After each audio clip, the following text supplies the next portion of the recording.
এবারে বাজেটের মূল দর্শন ছিল কিন্তু যে বৈষম্যহীন সমাজের জন্য তারা একটা বাজেট করবে, মূল থিমটা ছিল বৈষম্যহীন। কিন্তু এটা কি বৈষম্যহীন বাজেট হয়েছে? আমার কাছে তা মনে হয় নাই। আমার কাছে মনে হয়েছে, এটাকে আপনি বলতে পারেন যে বৈষম্যহীন না, বরঞ্চ বৈষম্যমূলক আর স্তুতির বাজেট। স্তুতি মানে তেল দেওয়া যাকে বলি বাংলা, সহজ বাংলায়, সেরকম বাজেট। আমি কয়েকটা পয়েন্ট খালি উল্লেখ করে আলোচনা শেষ করব, ছোটো করে করব। আপনারা ভয় পাবেন না, এই অর্থনীতির এই কাঠখুট্টা বিষয় নিয়ে লম্বা আলোচনা করার যোগ্যতাও আমার নাই, সাহসও আমার নাই, এবং আপনাদেরকে বিরক্তও করতে চাই না। দু একটা পয়েন্টের কথা বলি। 1 নম্বর পয়েন্ট হলো, এবারের বাজেটেও কালো টাকা সাদা করার একটা অপশন রাখা হয়েছে। মানে যদি আপনার কাছে কালো টাকা থাকে, কালো টাকা মানে কি? অপ্রদর্শিত টাকা, মানে যে টাকার আয়ের সোর্স আপনি দেখাতে পারবেন না, সেটা হলো আপনার কালো টাকা। ধরা যাক একজন ছিনতাইকারী রাস্তায় একজনের পিস্তল ঠেকিয়ে, অথবা সে ব্যাংক থেকে আসছিল, পিস্তল ঠেকিয়ে তার কাছ থেকে 10 লাখ টাকা ছিনতাই করে নিল। সে কি কোথাও বলতে পারবে যে সেই টাকাটা কোথায় পেল?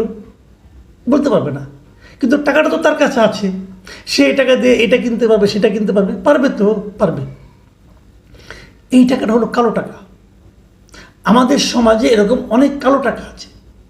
একজন লোক সরকারি চাকরি করে, সে যে বেতনটা পায় এটা হলো সাদা টাকা, আর যে সে ঘুষটা পায় সেটা হলো কালো টাকা। ওই যে আমাদের কয়েকজন উপদেষ্টার APS নিশ্চয় আলোচনা শুনেছেন, কেউ 311 কোটি টাকা, কেউ 150 কোটি টাকা, আবার সমন্বয়ক কেউ 400 কোটি টাকা এরকম পেয়েছে, মেরে দিয়েছে, কামাই করেছে বলা হয়েছে। এই টাকাটা তারা কীভাবে দেখাবে? সে কি বলতে পারবে যে আমি 400 কোটি টাকা মজুর খেটে পেয়েছি? বলতে পারবে না তো। এটা কালো টাকা। এই টাকাটা সারা দুনিয়াতে নিয়ম হলো, যদি কারো কালো টাকা থাকে, অবৈধ টাকা, ওই টাকাটা রাষ্ট্র ইচ্ছা করলে তার কাছ থেকে সিজ করতে পারে, জব্দ করতে পারে। তুমি তো এই টাকাটার উৎস দেখাতে পারছো না, তুমি এই টাকাটা কোথায় পেলে? যেহেতু দেখাতে পারছো না, অতএব এটা চুরির টাকা, অথবা এটা রাষ্ট্রের টাকা। গভর্নমেন্ট নিয়ম করেছিল, আওয়ামী লীগ গভর্নমেন্ট, সেটা হলো যে আপনি একটা নির্দিষ্ট পরিমাণ কর দিয়ে, ধরুন 10%, 20% কর দিয়ে আপনি এই টাকাটাকে সাদা করতে পারবেন। মানে এই টাকা ধরুন এইটার উৎস নিয়ে আর কেউ কোনো প্রশ্ন করবে না। এবারও করেছে যে আপনি এই টাকাটা সাদা করতে পারবেন, তবে দুটো মাত্র খাতে। সেটা হলো আপনি যদি ফ্ল্যাট কিনেন অথবা প্লট কিনেন, তাহলে এই টাকা নিয়ে কেউ কোনো প্রশ্ন করবে না। সিম্পল, ভালো কথা, এটা নিয়ে আমার কোনো আপত্তি নাই। কিন্তু প্রশ্নটা হলো এই সময় এটা করতে হলো কেন? আগে নয় আওয়ামী লীগ আমলে লুটপাট হয়েছে, অনেক লুটপাট হয়েছে। লুটপাট হওয়ার কারণে তারা টাকাটাকে প্রদর্শন করতে পারে নাই, দেখাতে পারে নাই, তারা নয় এটা করেছে। তো এখন কি লুটপাট হয়েছে? এখন কে লুটপাট করেছে? তাহলে কি আমি বলবো যে কালো টাকা সাদা করার এই যে অপশনটা রাখা হয়েছে, এটা মূলত রাখা হয়েছে কতিপয় উপদেষ্টার APS অথবা উপদেষ্টা অথবা সমন্বয়ক, তাদের সুবিধা করে দেওয়ার জন্য, তাদের লুটপাটকে জায়েজ করার জন্য। আপনি যদি আগামীতে দেখেন কোনো সমন্বয়কে মানে বিলাসবহুল ফ্ল্যাট হয়ে গেছে, অথবা প্লট কিনেছেন, পূর্বাঞ্চলে প্লট পেয়েছেন, বড় বড় টাকার অঙ্কের মানে কয়েক কোটি টাকা দামের মানে ফ্ল্যাট কিনে ফেলেছেন, তাহলে নিশ্চিত থাকবেন সেটা হলো এই কালো টাকার সাদা তারা করেছে। ওই টাকার উৎস নিয়ে আপনি কোনো প্রশ্ন করতে পারবেন না। এটা কি বৈষম্যমূলক সমাজের একটা উদাহরণ হলো? বৈষম্যহীন সমাজের? হ্যাঁ, এটা আপনাকে বৈষম্যমূলক কাজ বলতে পারেন। এই কথাটাই আমি বলেছি। আরেকটা জিনিস বলি, সেটা হলো আমাদের যে ইনকাম হয়, ইনকাম ট্যাক্স দিতে হয়।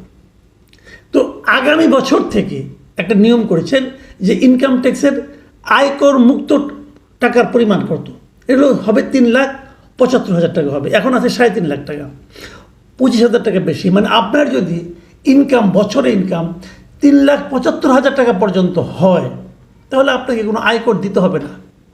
3,75,000-এর বেশি হলেই আপনাকে আয়কর দিতে হবে। ঠিক আছে, মেয়েদের জন্য আরেকটু বেশি। কিন্তু যারা জুলাই যোদ্ধা, তাদের জন্য এই সীমাটা রাখা হয়েছে 5 লাখ পর্যন্ত। কেন? তাদের জন্য 5 লাখ টাকা হবে কেন? সবার জন্যই হোক, একই জিনিস কিন্তু হয়ে যাচ্ছে। ওই যোদ্ধা তো মুক্তিযোদ্ধাদের এরকম একটা কোটা আছে। আমরা তো কোটা বিরোধী আন্দোলন করেছি, তো কোটা বিরোধী আন্দোলনের জন্য আবার কোটা কেন? জুলাই যোদ্ধা কারা ছিল ভাই বলেন তো? কে নির্ধারণ করবে কে জুলাই যোদ্ধা ছিল? কে সার্টিফিকেট দিবে? কার সার্টিফিকেট হবে? এনসিপি নেতাদের সার্টিফিকেটে? জুলাইয়ের এই আন্দোলনে কে জড়িত ছিল না বলেন তো আপনি আমাকে? দেশের প্রত্যেকটা মানুষ জড়িত ছিল। এখন তাদের সবার জন্য কি তাহলে ওই 5 লাখ টাকা হবে? তাদের সবাইকে আপনি জুলাই যোদ্ধা হিসেবে স্বীকৃতি দিবেন? যে জিনিসটা আমরা মুক্তিযুদ্ধের সময় বলেছিলাম যে রাজাকার আলবদরা ছাড়া আর সবাই ছিল এই দেশের মুক্তিযোদ্ধা। যে মা মুক্তিযোদ্ধাদের জন্য রাতের আধারে গভীর রাতে নিজের অতি প্রিয় ছাগলটাকে জব করে খাইয়েছে মুক্তিযোদ্ধাদেরকে, সেই মা মুক্তিযোদ্ধা নয়? সেও মুক্তিযোদ্ধা ছিল। কিন্তু আগের সরকার কি করেছিল? মুক্তিযোদ্ধা যাদের সার্টিফিকেট আছে তাদেরকে মুক্তিযোদ্ধা হিসেবে স্বীকৃতি দিয়েছিল এবং তাদের জন্য নানা রকম সুযোগ সুবিধা দিয়েছিল এবং তাদের জন্য এই আয়করের মানে আয়কর মুক্ত সীমাও একটা আলাদা কোটা বানিয়ে দিয়েছিল। তখন এই জন্যই এইটা দেওয়ার কারণে নানা লোক কিন্তু মুক্তিযোদ্ধা তালিকায় ঢুকে গিয়েছিল। যেমন আগে একটা মন্ত্রী ছিলেন রেজাউল করিম, উনি নাকি 9 বছর বয়সে মুক্তিযোদ্ধা ছিলেন। তো এগুলো তো ছিল। যেখানে এরকম লোভের সম্ভাবনা থাকবে সেখানে কিন্তু অন্যায় আপনার সেখানে নানা রকম দুর্নীতি ঢুকে যাবে। এবারও তাই ঢুকবে। জুলাই যুদ্ধ যখন আপনি বলবেন, আপনি তালিকা করেছেন এই সরকার এখন পর্যন্ত জুলাই আন্দোলনে মৃত কত হয়েছে, মানে কত লোক মারা গেছে, শহীদ হয়েছে, তার তালিকা তো করতে পারে নাই। তো জুলাই যোদ্ধার আপনি কীভাবে তালিকা করবেন ভাই? এটা কি বৈষম্য কমাবে? আমি মনে করি এটা বৈষম্য বাড়াবে। আরেকটা সিম্পল কথা বলি, কতগুলি জিনিসের দাম বাড়ানো হয়েছে, অনেক কিছু দাম বাড়ানো হয়েছে। একটা জায়গায় যাই না আমি একটু হতাশ হয়েছি, দাম বাড়ানো। সেগুলি কি? দেশে তৈরি এগুলোর দাম বাড়ানো হয়েছে। যেমন দেশে তৈরি মোবাইল সেট, দেশে তৈরি লিফট, দেশে তৈরি এলপিজি সিলিন্ডার, দেশে তৈরি ওয়াশিং মেশিন, দেশে তৈরি মাইক্রোওয়েভ ওভেন, দেশে তৈরি ইলেকট্রিক ওভেন, দেশে তৈরি ব্লেন্ডার, জুসার, মিক্সার, দেশে তৈরি ইলেকট্রিক কেটলি, দেশে তৈরি ইস্ত্রি, রাইস কুকার, প্রেসার, সব দেশে তৈরি। যেগুলো দেশে তৈরি সেগুলোর দাম বাড়ানো হবে। তা যদি আপনি বিদেশি মোবাইল সেট কিনেন তাহলে দাম বাড়বে না, যদি বিদেশি লিফট কিনেন তাহলে দাম বাড়বে না। তাহলে কি আমাদের দেশীয় শিল্পকে এর মাধ্যমে আপনি এনকারেজ করলেন, নাকি বিদেশি জিনিস কেনার জন্য মানুষকে উৎসাহ দিলেন? শেষ করি, লম্বা হয়ে যাচ্ছে। বলেছিলাম না স্তুতির বাজেট, সেই তেল মারার কয়েকটা ঘটনা বলি। কতগুলি আয়কে আয়কর মুক্ত, করমুক্ত করা হয়েছে। যেমন নোবেল পুরস্কার, যখন কেউ নোবেল পুরস্কার পায় তার সঙ্গে কিন্তু একটা বড় অঙ্কের অর্থ সে পায়, প্রায় 16 কোটি টাকার মতো আমাদের টাকার। তো যে কোনো আয়ের আপনি একটা স্ল্যাব আছে কিন্তু আয়কর দেওয়ার। যদি 3 লাখের উপর 4 লাখ টাকা হয় অথবা তার চেয়ে 1 লাখ টাকা তাহলে 5%, এরকম হলে 10%, এবং সর্বোচ্চ যখন আয় 38 লাখের বেশি হয়ে যায় তখন আপনাকে মোট আয়ের 30%, 30% আপনাকে আয়কর হিসেবে গভর্নমেন্টকে দিতে হয়। কিন্তু যদি আপনি নোবেল পুরস্কার পান তাহলে আপনাকে কোনো আয়কর দিতে হবে না। নোবেল পুরস্কার কি প্রতিদিন কেউ পায়? নোবেল পুরস্কার কি মানে আগামী 2 মাসে, 1 মাসে, আগামী 2-3 বছর 2-1 জন পাবে? আমাদের বাংলাদেশের ইতিহাসে একজন লোক মতো নোবেল পুরস্কার পেয়েছেন, সেটাকে ডক্টর মোহাম্মদ ইউনূস, আর কেউ পায়নি। কিন্তু তাহলে এটা কি ওনাকে মাথায় রেখে এই সিদ্ধান্তটা নেওয়া হয়েছে? ওনার তো নোবেল পুরস্কার উনি পেয়ে গেছেন, টাকাও পেয়ে গেছেন, টাকা দিয়ে কী করেছেন উনি জানেন, আমার জানার দরকার নাই। নিশ্চয়ই সরকারের ক্ষেত্রে আয়কর নিয়েছে।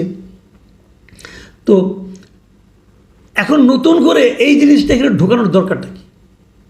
এটা হলো স্তুতি, ওনাকে তেল দেওয়া। উনি এটা দেখেননি যখন এই পদ্ধতি, এই জিনিসটা আনা হয়, দেখেছেন, উনি বলতেই পারতেন এটা করেন না। এটা লজ্জার ব্যাপার। আপনি ভাবেন একজন লোক 10 কোটি টাকা পেল, 15 কোটি টাকা পেল, সে যদি এখান থেকে 10% অথবা 30% গভর্নমেন্টকে দিয়ে দেয়, কাকে দিল? এই দেশের সরকারকেই তো দিল।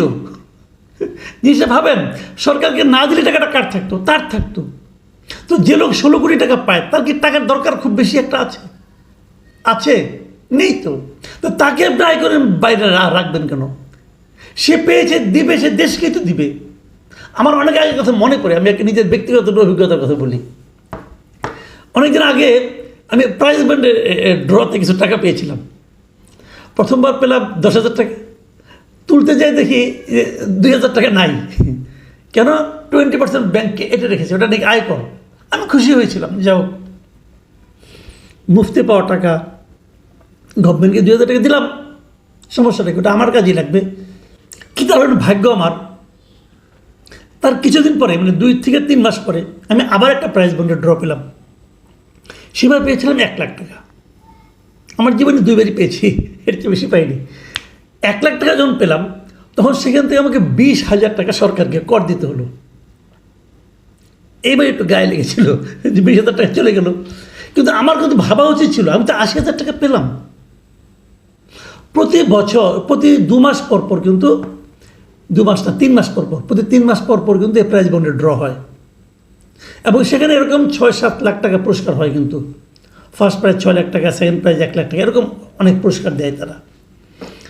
তো এদের সবাইকে কিন্তু আয়কর দিতে হয়। তো সবাই আয়কর দিবে, কিন্তু নোবেল পুরস্কার সহ আরও 10টা, কে কে নোবেল